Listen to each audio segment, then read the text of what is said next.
नमस्कार दोस्तों, आज आपका फिर से स्वागत है हमारे इस YouTube चैनल पे। फ्रेंड्स, आज से हम एक नए सीरीज की शुरुआत कर रहे हैं, वह है हिस्ट्री से संबंधित। वास्तव में अगर आप हिस्ट्री या इतिहास के बारे में जानने की कोशिश करें तो मूलतः history is a study of human. मानव के जो ओरिजिन से लेकर अभी तक के जो डेवलपमेंट है, बेसिकली इसी को हम इतिहास में पढ़ते हैं। इसलिए यह जानना आज बहुत ज़रूरी हो गया है हम लोगों को कि मानव क्या है, मानव की क्या विशेषताएं हैं, क्या फीचर्स हैं, क्या कैरेक्टरिस्टिक्स हैं। इसी सब विषयों को लेकर के आज हम इस वीडियो में डिस्कस करेंगे। सबसे पहले एक सवाल जो सिंपली सब लोग पूछने की कोशिश करते हैं, मानव होने का क्या मतलब है? What does it mean to be human? इसके दो फीचर्स हैं, एक है बायोलॉजिकल कैरेक्टरिस्टिक और दूसरा है कल्चरल कैरेक्टरिस्टिक्स। फीचर्स और कैरेक्टरिस्टिक्स में क्या अंतर है ये समझ लेते हैं। जो इम्पोर्टेंट क्वालिटी होते हैं किसी भी सब्जेक्ट और ऑब्जेक्ट के, उसको हम फीचर्स बोलते हैं, और जो यूनिक क्वालिटी होते हैं किसी भी सब्जेक्ट और ऑब्जेक्ट के, जिसके कारण कि उसको हम दूसरे से अलग कर सकें, जो चीज़, वो यूनिकनेस, उसकी अपनी एक पहचान बनती है, उस पहचान के कारण उसे हम दूसरे से सेग्रीगेट कर लेते हैं, that's unique quality is called characteristics. तो आज हम इस वीडियो में बायोलॉजिकल जो कैरेक्टरिस्टिक्स हैं ह्यूमन के, उनकी बात करेंगे। और इसमें भी सबसे पहले हम बात करते हैं बाइपेडल होना। बाइपेडल जो मानव हुए, इसका मतलब है कि वो दो पैर पे खड़े होकर चलना शुरू किए, पहला पॉइंट। इसके साथ ही दो पैर पे खड़ा होकर चलने की शुरुआत करते ही मानव के पैर की लंबाई धीरे धीरे हाथ से ज़्यादा बड़ा हो गया। इससे क्या एडवांटेज हुआ? दो एडवांटेज हुए। जैसे ही दो पैर पे मानव खड़ा हुआ, वैसे ही इनकी ऊंचाई बढ़ गई और ज़्यादा ऊंचाई से यह देखना शुरू कर दिया। जानवर की तुलना में बहुत ज़्यादा ऊंचाई से जब आदमी देख रहा है दो पैर पे खड़े होने के कारण, तो इनका रेंज बढ़ गया, दृष्टि बढ़ गया, जो एरिया और कवरेज है वो बढ़ गया। दूसरा एक बेनिफिट हुआ कि दो पैर पे खड़ा होने के कारण इनका हाथ जो है अब बिल्कुल फ्री हो गया अन्य काम को करने के लिए। सो बाइपेडल होने के ये जो एडवांटेज मानव को मिले, इसके कारण यह दूसरे एनिमल से बहुत आगे निकल गया। जो सेकेंड पॉइंट है हमारा प्रीहेंसाइल होना, मतलब होता है कि मानव का जो हाथ है वह बहुत ही सूटेबल हो गया अब किसी भी चीज़ को पकड़ने के लिए। इनके फिंगर्स और थम्स के जो स्ट्रक्चर हैं, ये देखिए, ये आप मानव के फिंगर हो गए और ये थंब हो गया, इनके बीच में यहाँ पे एक ये गैप है, ये स्पेशल स्ट्रक्चर है मानव के हैंड का। इस गैप के कारण मानव बड़ी आसानी से किसी भी चीज़ को पकड़ लेता है। और दूसरा पॉइंट है, मानव का जो थंब है वो 45 डिग्री पे रोटेट कर सकता है। मतलब ये कि मानव अब थंब के रोटेशन के कारण किसी भी चीज़ों को और स्ट्रांगली ग्रास्पिंग करके बहुत मजबूती के साथ पकड़ने का जो कैपेबिलिटी है वो हासिल कर लिया। इसी कारण वो किसी भी टूल्स को, किसी भी पेंसिल को आसानी से पकड़कर यूज करने में सक्षम हुआ। जो थर्ड पॉइंट है वो है एस शेप बैकबोन का होना। मानव के बैकबोन को अगर आप पीछे से देखेंगे तो ये बिल्कुल स्ट्रेट दिखेगा, लेकिन जब आप साइड से देखेंगे तब यह एस शेप्ड में दिखेगा ये आपको। इसका मतलब एस शेप में होने का एडवांटेज क्या क्या है ये देख लेते हैं।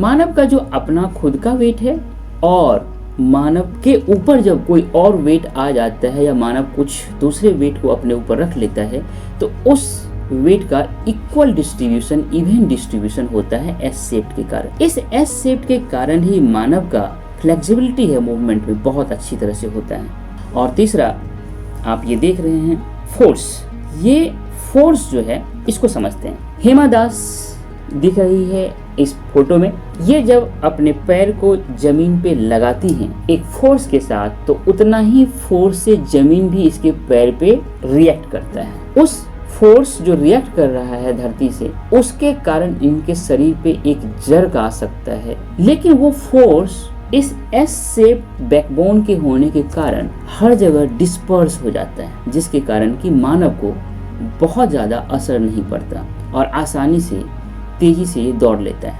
यहाँ देखिए, ये एस शेप बैकबोन का लास्ट पॉइंट है और यहाँ से ब्रेन शुरू हो जाता है।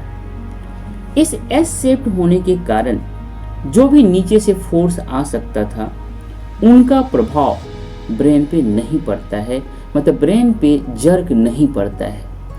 ये जो एस शेप्ड बैकबोन है, यह सारे जर्क को एब्जॉर्ब कर लेता है। ये बहुत बड़ा एडवांटेज है मानव के एस शेप्ड बैकबोन होने के कारण। जो फोर्थ पॉइंट है बायोलॉजिकल कैरेक्टरिस्टिक में, वो है जॉ का होना। मानव के जो जॉ हैं, जो जबड़ा है, वो बहुत ही छोटा होता है कंपेयर टू अदर एनिमल्स, पहला। और दूसरा, मानव में ये प्रोट्रूडिंग कैनाइन टीथ जो होता है, ये नहीं पाया जाता है। ये जो पिक्चर देख रहे हैं आप, ये कैनाइन टीथ है टाइगर का। इस तरह के कैनाइन टीथ मानव में नहीं पाए जाते हैं। फिफ्थ वन देखते हैं, कंसीव। कंसीव का मतलब होता है माँ बनने की प्रक्रिया, गर्भ धारण करने की प्रक्रिया। मानव के अलावा जितने भी एनिमल्स हैं, मोस्टली उनमें साल में एक खास लिमिटेड पीरियड होता है, उसी समय में वो गर्भ धारण करते हैं या माँ बनते हैं। लेकिन मानव में ऐसा कोई लिमिटेशन नहीं है। इसके बाद हम सिक्स्थ पॉइंट देखते हैं, ये है इन्फेंट से रिलेटेड। जो मानव के इन्फेंट होते हैं, ये अनडेवलप्ड ब्रेन के साथ जन्म लेते हैं। इनका जो ब्रेन है ओनली 25% होता है एडल्ट जो ह्यूमन है उसके ब्रेन के साइज के कंपेयर में। इसी कारण यह बेबी, जो इन्फेंट बेबी है, यह हेल्पलेस होता है और डिपेंडेंट होते हैं मैटरनल केयर पे। ये जो मैटरनल केयर पे डिपेंडेंट है और बहुत लंबे समय तक डिपेंडेंट होते हैं मैटरनल, पेरेंटल, सोसाइटल केयर पे, यही एक टाइम होता है जब बच्चा सोशलाइज्ड होता है। नेक्स्ट पॉइंट देखते हैं, सेवंथ पॉइंट। फ्रेंड्स, आप देख रहे हैं जो मॉडर्न एडल्ट ह्यूमन है, इनका जो ब्रेन का साइज है, यह अराउंड 1450 सीसी के बराबर है। ये बहुत बड़ा साइज है कंपेयर टू अदर एनिमल्स। यहाँ पे एक चीज़ ध्यान देना है कि जब हम अदर एनिमल्स कहते हैं तो आप कह सकते हैं कि मानव का ब्रेन का साइज हाथी से बहुत छोटा है। लेकिन यहाँ पे मैं ये कहना चाहता हूँ कि हाथी का जो टोटल वेट है, उसके कंपेयर में हाथी के ब्रेन का साइज, मानव के टोटल वेट और उस टोटल वेट के कंपेयर में मानव के ब्रेन का साइज, इस तरह से जब आप स्टडी करेंगे तब आप ये समझ पाएंगे कि मानव का ब्रेन का साइज बहुत बड़ा है। यहाँ पे एक कंपेयर किया है मैंने चिंपांजी से। चिंपांजी का ये देखिए, इनका ब्रेन का साइज जो है 393.8 सीसी है। ये एक पिक्चर से हम देख सकते हैं चिंपांजी का ब्रेन मानव के ब्रेन की तुलना में काफ़ी छोटा है। जो नेक्स्ट पॉइंट है वो 8th पॉइंट है, बहुत ही इंपॉर्टेंट पॉइंट है। मानव के ब्रेन के साइज के बड़े होने से, इंक्रीज होने से क्या क्या इम्पैक्ट हुए। Increase brain size provide greater, क्या, पहला पॉइंट मेमोरी स्टोरेज, दूसरा इमेजिनेशन कैपेबिलिटीज, तीसरा लर्निंग एबिलिटीज और चौथा कॉम्प्लेक्स बिहेवियर। देखिए, जैसे ही ब्रेन का साइज बहुत बड़ा हुआ, मानव के ब्रेन में इंफॉर्मेशन या पास्ट में हुए इवेंट्स का स्टोरेज बड़े लेवल पे शुरू हो गया। इसका मतलब मानव पास्ट के सारे घटनाओं को रिकॉल करके उसके आधार पे एक बेटर डिसीजन लेने में सक्षम हुआ। दूसरा है इमेजिनेशन कैपेबिलिटीज। मानव में ज़्यादा बड़ा ब्रेन होने के कारण मानव फ्यूचर के बारे में बहुत ही अच्छी तरह से एक्यूरेटली प्रिडिक्ट कर सकता है, इमेजिन कर सकता है, विजुअलाइज कर सकता है। मानव में बड़ा ब्रेन होने के कारण उनका लर्निंग एबिलिटीज है बहुत ज़्यादा हुआ कंपेयर टू अदर एनिमल्स। ये पिक्चर में देख रहे हैं, ब्रेन का बड़ा होना, मेमोरी का ज़्यादा स्टोरेज होना, इमेजिनेशन में ज़्यादा कैपेबल होना, ये लर्निंग एबिलिटी काफ़ी अच्छा होना। और फोर्थ पॉइंट है कि मानव का जो बिहेवियर है वो बहुत ज़्यादा कॉम्प्लेक्स हो गया। इस पिक्चर में आप देख रहे हैं मानव का बिहेवियर किस तरह से कॉम्प्लेक्स होता दिख रहा है। और इन चारों के इम्पैक्ट के कारण एक विशेष तरह की कल्चरल कैरेक्टरिस्टिक्स को मानव में डेवलपमेंट हुआ। फ्रेंड्स, इस तरह से हमने जो बायोलॉजिकल कैरेक्टरिस्टिक है, ये टोटल 8 बाइपेडल होना, प्रीहेंसाइल होना, एस शेप्ड होना, जॉ का होना, कंसीव से रिलेटेड, इन्फेंट ब्रेन और इंक्रीज्ड ब्रेन साइज, इन 8 पॉइंट को देख करके आज हमने समझा कि जो बायोलॉजिकल कैरेक्टरिस्टिक्स है, इस आधार पे मानव किस तरह से मानव है, मानव क्यों मानव है, मानव दूसरे एनिमल से क्यों डिफरेंट है। जो हमारा नेक्स्ट वीडियो होगा वो कल्चरल कैरेक्टरिस्टिक से रिलेटेड होगा।